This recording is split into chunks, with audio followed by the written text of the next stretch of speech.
দেখেন আমরা এখানে যে সমবেত হয়েছি সবাই ভুক্তভোগী আমানতকারী। এখানে যে বলা হচ্ছে 2024 এবং 25 সালে যে হেয়ার কাট করবে, এটা আসলে 2024 এবং 25 সালে কিন্তু ব্যাংক ব্যবসা বিভাগে লস করে নাই। ব্যাংক লুট করেছে এবং লুট করেছে। তো আমরা যারা ভুক্তভোগী আমানতকারীরা এখানে টাকা রাখছি, এর দায় ভাই কেন আমরা নিব? ব্যাংক যারা লুট করছে তাদের বিচার করা হোক। হ্যাঁ, এখানে তো আমানতকারীদের কোনো দায় নেই। আর আমাদের মানে আমরা যারা আমানত করেছি আমাদের অ্যাকাউন্ট থেকে কেন হেয়ার কাট করবে? এটা হলো আমাদের মানে একটা ন্যায্য দাবি। তাই মনে করেন আমি ব্যক্তি হিসেবে আমি একজন মানে সরকারি চাকরিজীবী, একজন রেমিটেন্স যোদ্ধা, কোটি কোটি টাকা রেমিটেন্স পাঠাইছি ভাই। আমি বর্তমানে কিন্তু একটা টিনের করে থাকি, আমার গাড়ি বাড়ি কিছুই নাই।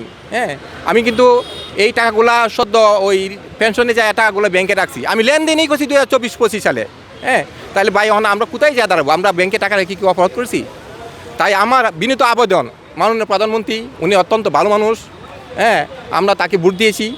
আমরা আমাদের প্রাণের দাবি মাননীয় প্রধানমন্ত্রী তারেক জিয়া, আমাদের এই দাবিগুলা, আমরা অসহায় মানুষ, আমরা ভুক্তভোগী আমানতকারী, ইনি এটা সুবিবেচনার মাধ্যমে নিয়ে আমাদের একটা সুষ্ঠু সমাধান করে দিবেন।